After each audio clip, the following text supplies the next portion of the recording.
Ride football, hoops, we breaking wide. Stats and facts, truth on high. SWAC talk where the convo's real. From Texas to Florida, we seal the deal. Just pull up, the vibes are real. Chopping it up, we spin the wheel. Hit the corner of the field, we strategize. Breaking the game down, no disguise. Play by play, we analyze. Eyewear sharp, we magnify. SWAC talk where the convo's real. From Texas to Florida, we seal the deal. Just pull up, the vibes are real. Chopping it up, we spin the wheel. Wednesdays heat, Sundays ignite. We talking legends shining bright. Back and forth, day or night. This the plug, we bring the light. SWAC talk where the convo's real. From Texas to Florida, we seal the deal. Guests pull up, the vibes are real. Chopping it up, we spin the wheel.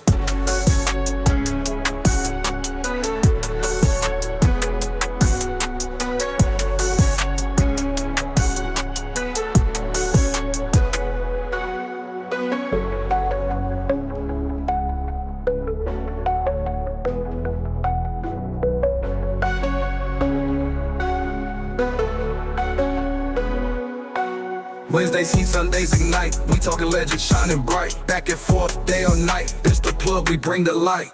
SWAC talk where the convo's real. From Texas to Florida, we seal the deal. Guests pull up, the vibes are real. Chopping it up, we spin the wheel.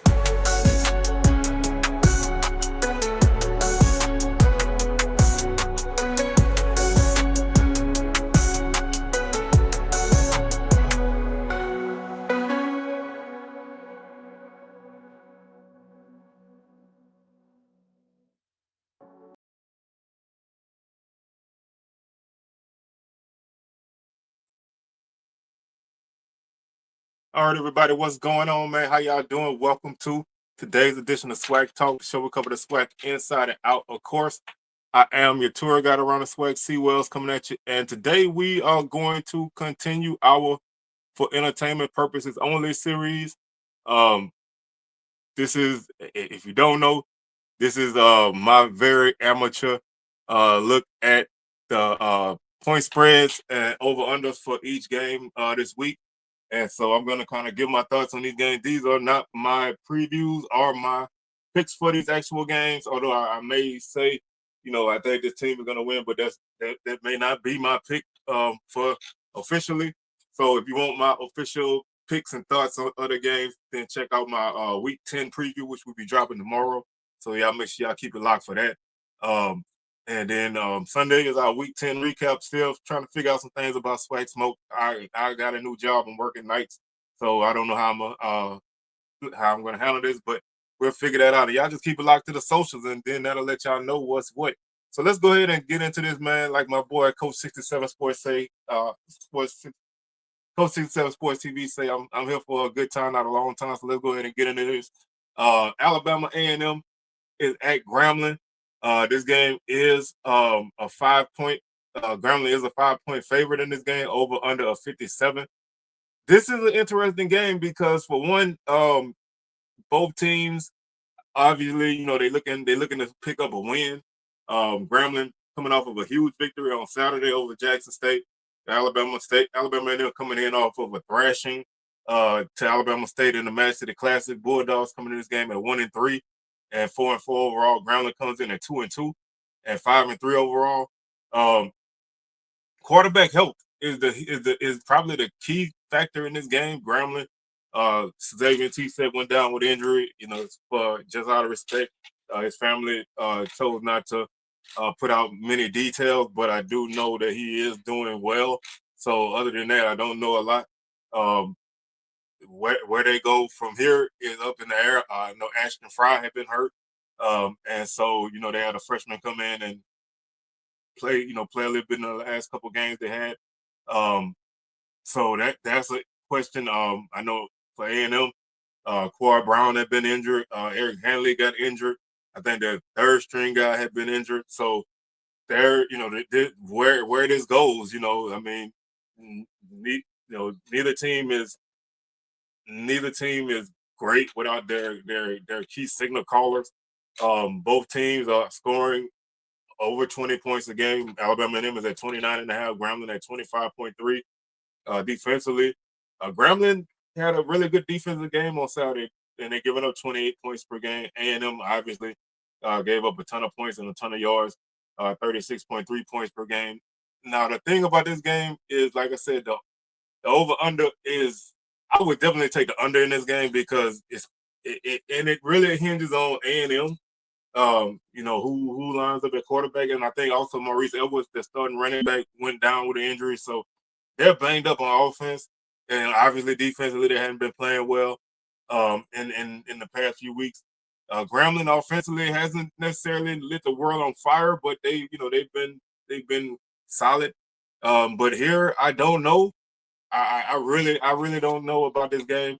I would actually I would honestly probably mark this game as even, or even no, or even take it off because there's so many questions on both teams at crucial spots. But I would say that 5 point Grambling being 5 point favorite might be just for my uncertainty. It might be a little high. I would probably even go 1.5, maybe two.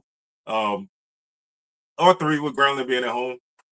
But I definitely would take the under because I Grambling doesn't, they're a mid-20s team most times.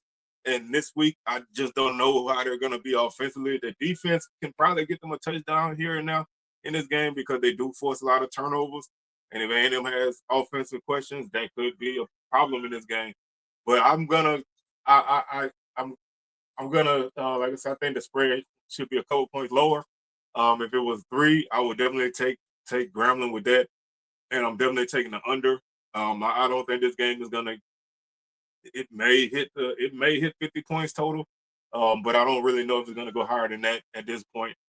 Very interesting game to see what happens with both teams, injury wise, and so this game is a huge question mark for me. Next up is the game of the week, as far as I'm concerned. Still a potential SWAC championship game matchup, depending on what happens the rest of the way in the East. Um, Prairie View hosting Alabama State. The Hornets come into this game favored by 10.5. The over under is 53.5. This is a good match. This is a good offense versus defense matchup between Alabama State offense and Prairie View defense. Both of them come in highly ranked in the conference. Uh, Hornets are 3-1 in conference, 5-2 overall. Panthers 4-0 in conference, 6-2 overall. Like I said, Panthers could really put a nice bow on the West right now with a win here and knock out a contender in the East. The Hornets could keep themselves in the hunt and slow the West Division race down a tad. So it's a big game. Alabama State has the number one scoring offense at 41.9 points per game. Panthers the number one scoring defense at 17.3 points per game. Something has to give in this matchup.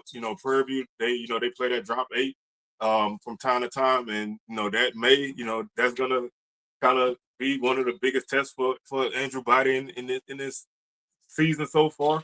But Bama State can run the ball too, so that could be a difference in this game. Um, on the other side, Alabama State defense is allowing 24 points per game. Prairie View is scoring 23.8. They haven't really scored a ton of points this season, so um, this matchup may be the matchup that determines the game. Although I think whoever wins that offense versus defensive matchup between Bama State offense and Prairie View defense is probably gonna help their team win this game. But the difference could be on the other side. Um, the over under is 53, and I think it's 53.5. I said. Um, it's a possibility that this hits the over. Like I say, Prairie View, they're good for getting in the mid-20s. And Bama State, I don't think they've scored less than 30 all season. So if Bama State plays their usual game, and they score and they score like 31, and Prairie View, play their normal game and they score like 20, 26 or 27. That's like 56, 57, 58 points. So that would put you over right there. I think the only way this game doesn't cross the over is if Prairie View defense really, really slows down Bama State's offense. Um, I'm not quite sold on that 10.5. I think this game is gonna be a lot closer than that because even though Bama State's offense is explosive, I do think Prairie View defense is real, and so I think they're gonna slow them down some. but I don't know if they're gonna slow them down enough to win. Probably I would probably say Bama State by like 6, 5 or 6. Um, I just don't think that this game is, gonna be a 2-score game unless something goes wrong. Now Bama State doesn't turn the ball over. So if Prairie View forces turnovers, that could keep this game close. If Prairie View offense doesn't really get going, um, that could be a factor here because all it takes is a play or two for Bama State to kind of get ahead. So this game could go a lot of different ways, but I feel confident in taking the over. And like I said, I think that 10.5 might be a smidge too high, but I do think Bama State is rightfully favored.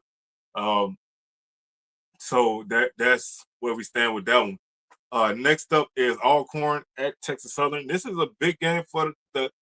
Honestly, it's a big. I think all games this week are big for everybody for various reasons, not for the same reasons, but I think all these games are big for everybody. This game for Texas Southern is big because they need to win to keep pace with Prairie View. I mean, they need Prairie View to lose twice to win the division.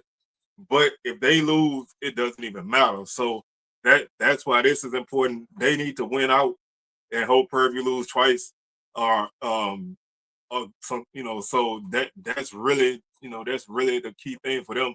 So you don't want to drop a game at home um, in November anyway. So that's what makes this game big for them. For Alcorn, it's big because it gives you a chance to stack some wins. Just you win this game, that's your second win in a row, and now you're sitting at 2-3 in conference and 3-6 overall.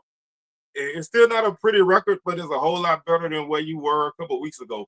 If you lose this game, you drop to 1-4 and 2-7, and you basically have to win out to finish 4-4 in conference. So it's not a lot. You know what I'm saying? It's not a lot there for Alcorn, but it's still a big matchup for them. They need it. Um, Tigers are favored by 10.5. Over under 50. I I think this game is probably gonna be closer than that. TSU has shown with that Pine Bluff game that they can put the points on people, but for the most part, that offense hasn't really lit the world on fire. 26 points per game for the Tigers. Alcorn is scoring 21.9. Defensively, Alcorn gives up 25.5. Texas Southern is second in scoring defense at 20.7. And I do think that defense is flying under the radar because they're second in total defense. They're fifth in rushing defense, and they're second in passing defense. And nobody talks about this team on really nobody talks about this team on either side of the ball, but nobody talks about this team on the defensive side of the ball. And with their defense being, pretty sound against the run, that could factor in it against an Alcorn team that runs the ball. That's shown that they can run the ball well, and they have two great backs that can do it. Last week, Alcorn was able to get the passing game going. So if that happens, then that can help this team. Um, I think this game again. I'm feeling another lower scoring game here. Something like 21-20 or 23-20. So I would take the under. I do, like I said again, I do think the spread is a little higher than I would pick. I would mark it at like 3. Because for the most part, other than that Pine Bluff game, Texas Southern wins have where the games period in conference have been close. They lost to Prairie View by 1 point. I think they beat Valley by 3, and they beat Graham. Watch out, tricks. And they beat Grambling by 1. And then there was that blowout against Pine Bluff. So for the most part, all the conference games have been close. I don't think that this game would be any different. Alcorn, um, their games have been relatively close in conference play too. So I think that bodes for a closer game, and I would make the spread like 3, and then I would feel really confident taking TSU. With the spread being 10.5, then I would take Alcorn plus 10.5 because, like I said, I think the game is going to be closer. But I still think the Tigers are probably going to come out on top. So that's that one. Next up is Jackson State and FAMU again. This is a game that a couple of weeks ago well, actually, yeah, a couple weeks ago, really didn't have any stakes. All FAMU was, they were sitting there 0-1. They were kind of not looking good at all. The team got booed at the pep rally. Everything was falling apart. They put together 2 wins. Now they haven't beaten, they beat the bottom 2 teams in the West, so it's not necessarily like they beat, you know, great teams, but you have to beat those kind of teams to kind of put yourself in position. So they are 2-1 in conference. They have a makeup game with Valley at the end of the season, which could definitely be a factor in anywhere in the standings. But they're sitting at 2-1, 3-4 overall, so they're not looking as bad as they were. I mean, they found a couple nice, nice weapons on the offense. They ran the ball extremely well against Southern. RJ Johnson is again, he's another guy that's kind of flying under the radar. Very accurate. Um, Showed that he can get it done with his legs. And the defense, they made plays when they needed to. They weren't able to force a turnover in this game, but they made the plays when they needed to make them. It is a little concerning giving up 35 points to Southern, but you know that was sometimes shootouts happen. So I think that I think they looking better. And Jackson State comes in this game at 3-1, 5-2. Got upset by Grambling on a last second field goal. Um, I think the Tigers are gonna be okay. I think I don't think this is gonna set them on a downward spiral, but I do think that makes this game a little bit more interesting because now everybody's you have 3 teams tied at 3-1 and FAMU's a half game back.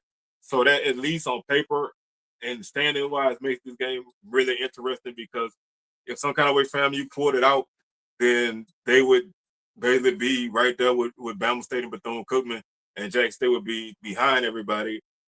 Jack State wins this game, FAMU is basically out. So this is a big game. Jackson State favored by 16, over under 54 and a half. Like I say again, quarterback health. Lockhart played a good game against Grambling. Just couldn't really, Grambling just had 1, 2 plays that they made at the end to win. But if you can get your starting quarterback to play, then I think that changes a lot in this game. But I think Jackson State can win with Lockhart playing at quarterback, provided the run game gets back to where it was and the offense kind of gets back clicking. Defense, they had some lapses here and there that kind of bit them. Um, so they can fix that stuff and get themselves back on track. I like them here. I think 16 is a okay spread. Like I said, the last team that was at least rankings wise was similar to Jackson State with North Carolina Central, and FAMU got bombed in that game. I don't think they're gonna get beat that bad, but I can see Jackson State winning by a couple of touchdowns if they can get out to a good start. Over under 54 and a half, Jackson State does score a lot of points. They are a team that scores in the 30s. Um, right now they're averaging 33.6. FAMU is at 21.9. So I think if this was to be an over-under type of situation, Jackson State is going to carry the load there.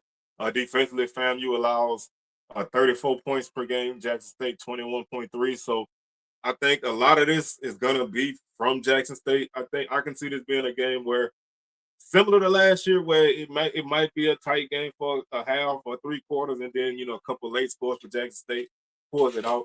Um, so I'm not a fan of that 16, but I'm gonna keep it there.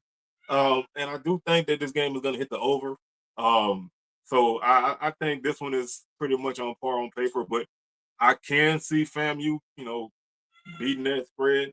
Um, the odds of them winning outright it's not impossible, but I think they will have to play their best game that they played this season, their most complete game. And I think Jackson State will probably have to still be feeling the effects of that game last week. So I think a lot of this game is going to hinge on how Jackson State approaches this game, and how they come in, and how they look at it.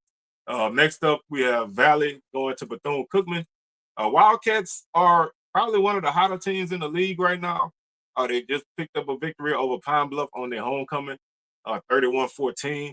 They're 3-1 in conference, sitting in a tie for first place. Who would have thunk it? They're 4-4 overall. They're on a 2-game winning streak. So they're playing well on offense. Didn't necessarily play their best game last week, but they made the plays that were there. The defense is getting better week by week. Um, Valley comes in 0-3. They fell behind pretty big against Alcorn and couldn't really get into it. But the other games in conference play were kind of tight at times. They had a lead late against Texas Southern, let it go on a fake punt, like I always say in the fourth quarter. Gave a big pass play, then a couple plays later gave up a touchdown and lost. So Valley's 0-3, 1-6. Wildcats are favored. They're favored by 20. Where is it? They're favored by 24. 57 is the over under. Again, I think I don't mind that spread because I think if Bethune offense is clicking, they can score over 40 points in this game. Um, I think like a 42-14 or something like that gets you there. So I think that can happen. And the Valley offensively just hasn't really been where they need to be. So that can also help Bethune-Cookman here. Valley is averaging 19 points per game. Bethune-Cookman is at 30. Wildcats give up 33.1, and Valley gives up 35.6. Um, I always like to say, if you give up 30 plus points to Southern, you got to look at the defense a little bit, and so you got to look at Valley a little bit on that. But they still compete and they still fight. But I do like the Wildcats in this game, and I think that 24, I think they cover that. And I think this game tops the over. So um, I like Bethune-Cookman to win this one going away. Is at home, and Valley's kind of had their struggles historically on the road, and it hasn't really been different this season. So that's where I stand with that one. And finally, we have Southern versus Pine Bluff. Again, like I said, there aren't a lot of every game has its big factors. This game is only big to the two teams that are playing in it. Southern obviously is big because they need some success. They need a win. They're 0 and what? They're 0-4 in conference and 1-7 overall. Pine Bluff 1-3 and 3-5 overall. Pine Bluff really needs to prove that they are more than a team that can beat up on Westgate Christian and Lincoln. They did beat Alcorn, but that game, Alcorn almost came back in that game. Um, Turnovers have killed Pine Bluff in most of their games. Um, Southern, what's to say? They just haven't. They fired their coach on last Monday. Um, they played their best offensive game. I would say even better than the Valley game. Although they did have a lull in the fourth quarter that helped FAMU get back into the game, but they did not turn the ball over like they did against Valley. So this was probably their cleanest offensive game. They had a good game on third down. This was probably this was one of those games that I feel like the offense didn't necessarily lose it. I think the defense let it get away. Offense, everybody's offense at some point is typically going to have a couple of punts. So, you're not going to score every possession. But I think the defense gave up a couple big plays that killed them. And so that's why they still sitting at 0-4.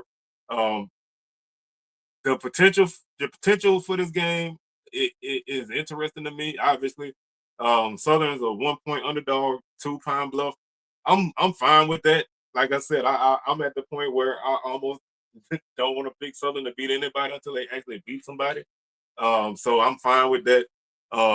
52 and a half over under. This game could go either way. Southern has shown typically this season that they don't score a lot of points. Um, like I said, the 35 they scored was a season high.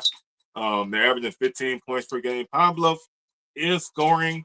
Um, they are scoring 24 points per game. Now, I don't like to really look at conference only stats, But for a team like Pine Bluff, because their non-conference opponents were so varied, it's almost better to look at it that way. And I like I said, I don't really like to do that because it really y'all gotta forgive me, man. My cat is in here just tearing up stuff. Um, you know, you look at a team that I just don't like to use conference only stats. I do it a lot in basketball because again, there's such varying non-conference slates. But in conference play, Pine Bluff is actually last in scoring offense at 15.3 points per game. So they've scored points in two of their non-conference games against lower division teams. So you almost have to look at Pine Bluff that way because you don't really know where these guys are against comparable opponents. They haven't really fared that well. Um, but when you take the whole, which you kind of have to, they're scoring in the 20s, and so they overall the offense is explosive. Overall, the offense can score. In conference play, the numbers are a little bit different. I'm not going to punish them for that, especially in a game like this because Southern hasn't really shown that they are world beaters, and the defense for Southern gives up 37 points per game. Um, and the offense scoring 15.9. Pine Bluff is giving up 31 points per game. So both teams are giving up points. The teams are scoring at different clips. Now in conference play, they're scoring at similar clips, but in non-conference play, Pine Bluff is scoring about 9 points more than Southern. So I can see. I'm saying all that to say, I can see this game being a low-scoring game if the Southern that's played in recent weeks doesn't show up. I can see this being one of those 24-14 type of games. 24-21. If Southern was to score that many points, um, I can see it being that kind of game. And I can also see this game being like last week where both offenses are able to put points on the board and neither defense gets stops. So I can see this being a game that crosses that 52 and a half. Or I can see this game being a game that's way under that. If I had to pick one, I would probably take the over because I don't think either defense has shown that they can just lock down anybody.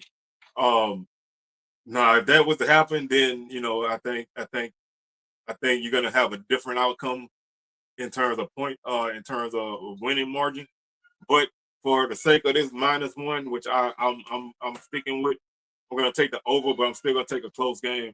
Um, Take a close game here. This probably again won't be a pretty game. Like I always say, there's some games that when you want to show somebody what SWAC football look like, you want to kind of show them this one.